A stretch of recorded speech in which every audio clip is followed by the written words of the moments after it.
For the reaction 2A + B gives out A to B, rate is equal to this. यहाँ पे आपको क्या given है, rate law given है, ठीक है, एंड विथ के यानी कि रेट कांस्टेंट की वैल्यू भी गिवन है। Calculate the initial rate of reaction when A is equal to 0.1 and B is equal to 0.2।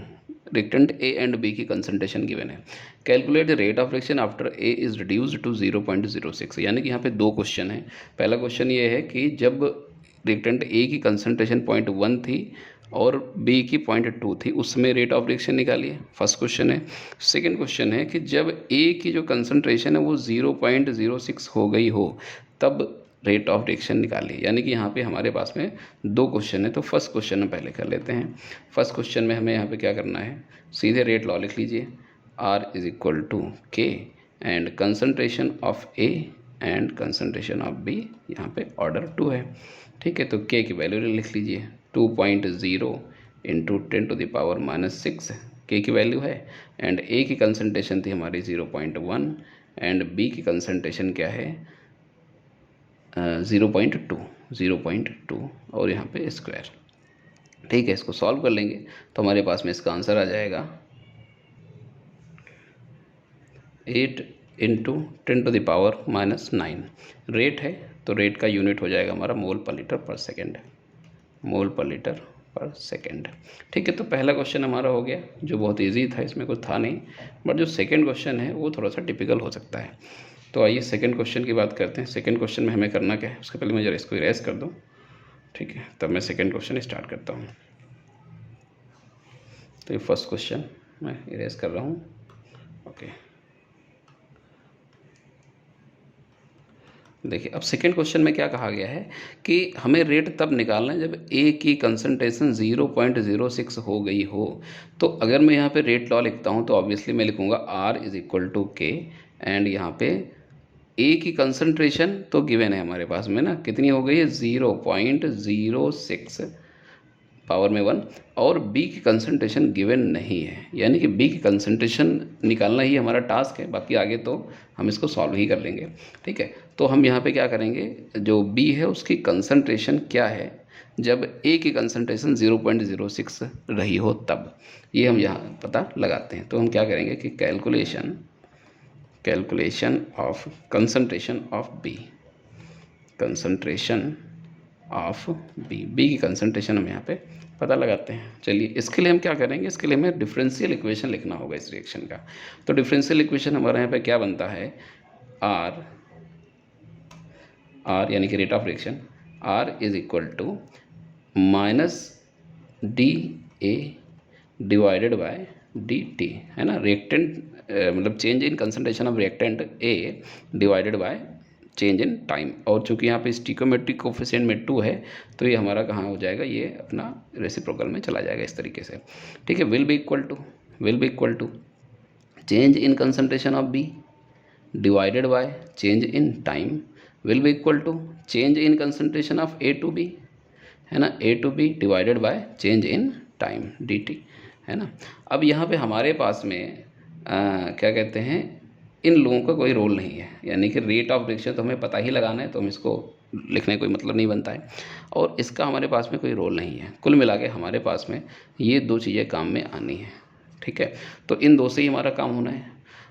अब यहाँ पे आप देखिए जो टाइम है वो दोनों के लिए बराबर है, तो हम इसको क्या कर सकते हैं, कैंसिल कर सकते हैं टाइम को, ठीक है। और माइनस चूँकि दोनों साइड में तो माइनस भी कैंसिल कर लेते हैं, ठीक है। बाकी हमारे पास में जो बचा है वो क्या है 1/2, यानी मैं कह सकता हूँ D, है ना, change in concentration of A divided by 2, ये वाला 2 dt तो कैंसिल हो गया, will be equal to dV, और यहाँ पे 1 है यानी कि यहाँ पे कुछ भी नहीं है, तो मैं इसको यहाँ पे नीचे लिख लेता हूँ, ठीक है।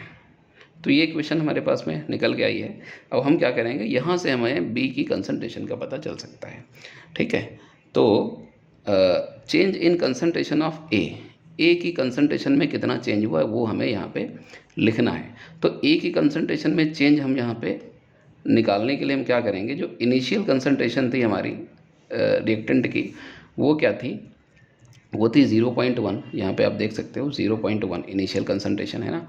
तो 0.1 और जो बी और जो कुछ टाइम बीतने के बाद में ए की कंसंट्रेशन है वो हमारी 0.06 है, यानी कि 0.0 और 6।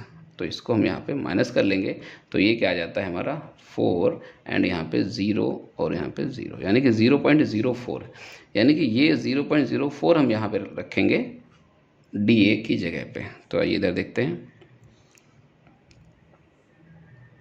ठीक है। तो यहाँ पे रखा जाएगा क्या 0.04 divided by 2 is equal to change in concentration of B. तो ये क्या आ गया 0.02 is equal to D B. अब ये जो हमने अभी निकाला है ये चेंज इन कंसंट्रेशन है ना। This is the change in concentration, B की कंसंट्रेशन में कितना चेंज हुआ ये है, ये फाइनल कंसंट्रेशन नहीं है। जबकि हमें क्या चाहिए, हमें तो फाइनल कंसंट्रेशन चाहिए, है ना। तो हम क्या करने वाले हैं कि जो हमारी इनिशियल कंसंट्रेशन थी किसकी, बी की, है ना, उस इनिशियल कंसंट्रेशन में से मैं अगर इसको निकाल दूं तो मुझे फाइनल कंसंट्रेशन मिल जाएगी, है ना। तो यहाँ पे मैं क्या करने वाला हूँ, concentration of final concentration of B, है ना, is equal to initial concentration of B minus change in concentration of B, है ना। तो इनिशियल कंसंट्रेशन हमारी क्या थी 0.1 और फाइनल कंसंट्रेशन मतलब चेंज इन कंसंट्रेशन जो हमने निकाला है वो आया है 0.02, है ना। तो ये माइनस कर लेंगे हम तो ये आ जाता है हमारा 0.18, ठीक है। ये आप माइनस करके देख सकते हो, 0.1 में से 0.02 निकालो तो 0.18 आएगा। यानी कि जो कंसंट्रेशन ऑफ बी है वो ये है मोल पर लीटर में, मोल पर लीटर में, ठीक है। तो हमें मिल गया दोनों, ए की जो कंसंट्रेशन थी वो तो गिवन ही थी, वो क्या थी 0.06 मोल पर लीटर और बी की कंसंट्रेशन हमने यहाँ पे पता लगा ली है। अब हम इन वैल्यूज़ को क्या करेंगे, रेट लॉ में रखेंगे और सॉल्व करेंगे, आंसर में मिल जाएगा। ओके, तो आइए इसको हम क्या करते हैं, रेट लॉ में रखते हैं और सॉल्व करके आंसर निकालते हैं, ठीक है। तो मैं इसको इरेज कर लेता हूँ पहले तो।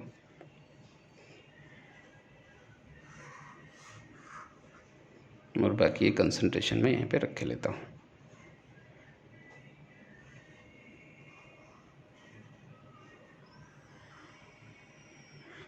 ठीक है, तो ये लीजिए R इज इक्वल टू के की वैल्यू वही रखेंगे हम 2.0 इंटू 10⁻⁻6 और ए की जो कंसंट्रेशन है वो है 0.06 और बी की जो कंसंट्रेशन जो मैंने अभी यहाँ पे निकाली है वो क्या है 0.18 और इसके स्क्वायर भी है। तो इसको हम सॉल्व कर लेते हैं और वही हमारा आंसर हो जाएगा।